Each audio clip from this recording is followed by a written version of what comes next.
The metal doors slammed shut behind El Chapo with a deafening clang that echoed down the endless hallway. Cameras turned, locks hissed, and steel bolts snapped into place one by one, trapping him inside the most secure prison in the world, ADX Florence. Guards in gray uniforms watched every move he made. Above him, a cold voice came through the speaker. Inmate 89914-053, welcome to Florence. The same words every new prisoner heard before they vanished into silence. But today wasn't like any other day. A red alarm light blinked inside the control tower, and for the first time in years, a power surge hit the prison's main grid. The lights flickered, just for 2 seconds, but in a place like ADX, 2 seconds of darkness meant panic. Guards rushed through the halls, their boots pounding the concrete floors, shouting codes into radios. And deep inside, behind a thick steel door, El Chapo stood perfectly still in his cell, smiling. That smile sent chills down the guard's spine. Because no one, not even El Chapo, should have been smiling in the Alcatraz of the Rockies. But then, a faint scraping sound came from the ventilation shaft near his ceiling. Something small, metallic, like a screw, dropped to the floor. The guard froze, staring at the vent. And that's when the speaker crackled again, this time not with a voice from security, but a faint whisper that no one expected to hear inside a federal Supermax. El Chapo, the voice said. It's time. To understand what that moment meant, we need to go back to the day El Chapo first arrived. It was July 2019 when the most feared drug lord in the world was flown into Colorado on a government jet. Shackled at the wrists, waist, and ankles, he was surrounded by marshals in full tactical gear. Reporters weren't allowed near the airstrip. No one could even see which vehicle carried him away. From that moment, his life of power, wealth, and escape ended forever. His new home was a 7 by 12-foot concrete box, a cell designed to stop any human from escaping, communicating, or even seeing the sky. The window was just 4 inches wide and angled upwards so he could only glimpse a slice of clouds. His meals came through a steel slot. His voice, if he ever spoke, echoed back at him. Still, even in isolation, guards said El Chapo acted calm. Some swore he whispered in Spanish when the cameras weren't recording. Others claimed he tapped messages through the walls, a code the old cartel used to signal allies. Nobody could prove it, but rumors spread quickly, and fear spread faster. A few doors down sat Ted Kaczynski, the Unabomber. A man who once terrorized America with mail bombs now spent his days reading philosophy books in silence. The two men never spoke, never saw each other, but guards said the air around their cells felt heavy. Like two storms sitting side by side, waiting to collide. ADX Florence was built for this, for men too dangerous for any other prison. Terrorists. Spies. Hitmen. Each locked away in soundproof cells. No contact. No hope. Yet somehow, even with all the technology and concrete, something about the place felt alive, as if the prisoners had found a way to reach beyond the walls. The routine at ADX never changed. Every morning at 5 a.m., a robotic voice echoed through the speakers. Stand by for head count. Guards looked through narrow cell slots, scanning for movement. Inmates weren't allowed to speak. If they did, the guards wrote it down. At 6 a.m., food arrived, small trays of oatmeal, eggs, or rice, depending on the day. Each tray was inspected by 3 officers before reaching a cell. For 23 hours, the men stayed locked inside. The only break came once a day, for exactly 1 hour, when they were escorted to a small outdoor cage, no bigger than a dog kennel, to see the sky. But even then, they were alone. The rest of the world moved on without them. Yet the silence inside ADX wasn't peace. It was pressure. The kind that cracked minds and twisted time. Some inmates stopped talking completely. Others scribbled messages on the walls, words no one could understand. Ted Kaczynski filled notebooks, writing letters to no one. El Chapo exercised for hours, counting steps like a soldier in training. But one day, a guard noticed something strange. El Chapo's steps matched a pattern. Tap, pause, tap, tap. It wasn't random. It was a rhythm, a signal. That's when the warden ordered an immediate inspection of El Chapo's cell. They searched the bed, the sink, the floor, nothing. But when they checked the air vent, they found something small and sharp wedged inside, a smuggled screw. Not a weapon, but a sign. Someone had reached him. Security tightened overnight. Extra cameras were installed. Even the guards were questioned. Still, no one knew how anything could have gotten past the layers of steel and sensors. But one rumor kept surfacing, that someone on the inside was working for the outside. ADX Florence had never been breached. No one had escaped. No one ever would, at least that's what the government believed. But there were whispers about a hidden network, an old communication system built long before the prison went digital. It used vibrations, air ducts, and coded signals. The kind that couldn't be recorded. Could El Chapo have discovered it? Or worse, revived it? The Unabomber once told a psychiatrist, "Technology creates new prisons." But in ADX Florence, technology wasn't the only thing controlling the inmates. It was the illusion that escape was impossible. Still, that night when the lights flickered, that illusion cracked. The guards regrouped after the power returned. Every cell was checked. Every door locked. Everything seemed normal, until they reached El Chapo's cell. He stood near his bed calm, holding something between his fingers, a small metal piece, like a bolt from the vent. "How did you get that?" the guard demanded. El Chapo just smiled again and placed it gently on the floor.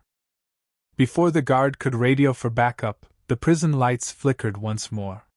Somewhere deep within the block, an alarm screamed, code red. A cell door had been triggered open. But not just any cell. The one next to El Chapo's, the cell that once belonged to Ted Kaczynski. The guard froze, staring at the security monitor as static filled the screen. Somewhere in the dark, the whisper returned. "It's time." And then silence. The siren screamed through the walls of ADX Florence, echoing like a war drum in the mountain valley. Red lights flashed down the concrete corridors as steel doors slammed shut, one after another, sealing off every block. In the control tower, alarms blinked wildly, code red, cell door breach. Guards sprinted through the tunnel-like hallways, gripping rifles, their footsteps thundering in sync with the alarms. At the center of the chaos, one monitor flashed static, the feed from Ted Kaczynski's old cell. The camera had gone dark. When it finally flickered back on, the cell door stood wide open. But the room was empty. The bed was stripped, the sheets gone. The guards froze. How could a door open inside a prison designed never to fail? One of them whispered what everyone was thinking. "This place is supposed to be unbreakable." El Chapo stood in his cell, just 2 doors down, the faint red light reflecting in his eyes. The guard shouted orders through the intercom. "Face the wall! Hands visible!" But he didn't move. He just kept staring straight ahead at the vent above him, where the metallic whisper had come from earlier. Through the thick glass window of the control booth, Warden Lewis watched him. His jaw clenched as he muttered to his deputy, "Lock him down! Now!" The deputy hit a switch. A steel shutter slammed over El Chapo's window, plunging his cell into darkness. Yet even then, a faint echo vibrated through the metal, 3 taps, then silence. By morning, the power grid had stabilized, but something about the prison felt off. The air was tense, as if the walls themselves were holding a secret. The warden called for a full sweep of the unit. Dozens of guards moved cell by cell, checking every lock, every vent, every bolt. Nothing appeared damaged. Nothing out of place. Except for one thing, a missing screw from the air duct in Kaczynski's cell. Nowhere in the system could a screw vanish without someone noticing. That meant only one thing: the breach hadn't been caused by a malfunction. Someone had tampered with the system. But how could anyone inside ADX Florence, a place where even paperclips were tracked, get access to the locks? Rumors began spreading among the guards. Some said it was a hacker from the outside who had tapped into the old analog system, the one built back in the 90s. Others believed it was an inside job. One theory was that someone from maintenance, one of the few civilians allowed into the mechanical areas, had been paid off. Warden Lewis didn't believe rumors. He believed patterns. And when he reviewed the security logs, he noticed one detail. A motion sensor in cell block C had been tripped at 3:17 a.m., the same time the lights flickered. The sensor had recorded movement near the underground access tunnel. No inmates were supposed to be anywhere near that tunnel. That afternoon, the warden personally led a team down into the service tunnels. The air was cold and still. The walls were damp from the mountain's condensation. The only light came from the guards' flashlights, cutting through the fog.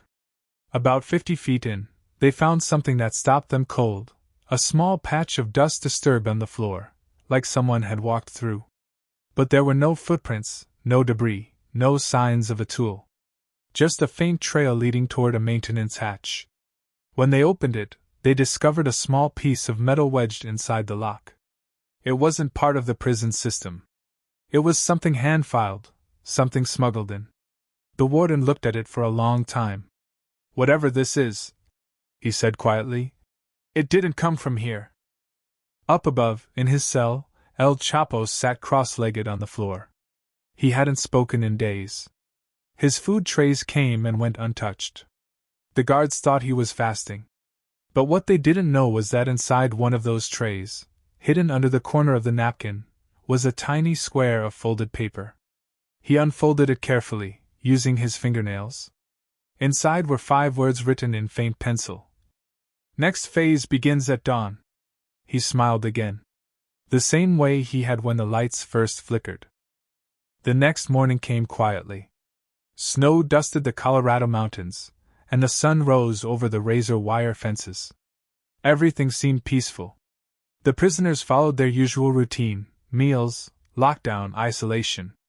But down in the control room, the warden couldn't shake the feeling that something was building. At 8:45 a.m., an alert flashed on one of the monitors. A maintenance door in the utility block had been opened without authorization. Within seconds, guards flooded the area, but by the time they arrived, the door was locked again from the inside. They checked the cameras. Nothing. The feed had been looping a pre-recorded image for over 6 minutes. Someone had hacked the visual system. While guards scrambled to fix the feed, one man on the maintenance team made a discovery that sent chills down his spine. Behind one of the power panels was a tiny device, no bigger than a credit card, with blinking red lights. It wasn't part of the prison's electronics. It was a wireless transmitter. When the warden saw it, his face went pale. "This isn't inmate technology," he said. "This is military grade." He ordered every signal jammer in the facility turned on immediately. The entire prison went into electronic blackout. Radios, Wi-Fi, even the security network, all offline. For the next 6 hours, ADX Florence went dark. By nightfall, the warden had had enough. He ordered a full lockdown, every inmate to be restrained, every cell searched. But when they reached El Chapo's cell, they stopped short. His bed was neatly made. His sink was clean. His uniform folded on the floor. But he was gone. For a moment, no one spoke. Then the alarm roared again. Red lights flashed, radios screamed static, and the warden shouted, "Seal every exit! He's still inside!" But somewhere deep within the tunnels of ADX Florence, footsteps echoed, slow, deliberate, fading deeper into the dark. Hours later, the warden sat in the control tower, staring at the prison's blueprint. His mind raced through every possibility. No tunnel led outside. No door opened without a code. No one could have gotten through the layers of security without help. And then a thought struck him: Ted Kaczynski's old cell. The one that had opened first. He ordered it reopened for inspection. Inside, beneath the concrete bed frame, they found a narrow gap, an old service duct, long sealed off, forgotten during renovations decades ago. Fresh air drifted through it. As the warden shined his flashlight inside, something caught the light, a torn piece of gray cloth and a single fingerprint smudged on the wall. He turned to his deputy and whispered, "He's not gone. He's waiting." And just as he spoke, a distant alarm triggered from the west block, followed by the sound of something heavy collapsing deep underground. Then the power went out. The screen fades to black. Only the faint hum of electricity remains. A single light flickers back on, revealing the empty cell that once held El Chapo. The camera slowly pans across the silent hallway as a faint whisper echoes. "He's not gone, he's waiting." Then, bold white text fades onto the screen, glowing softly against the dark background. "No one escapes ADX Florence, until now." The sound of a distant alarm builds under the text. Cut to black.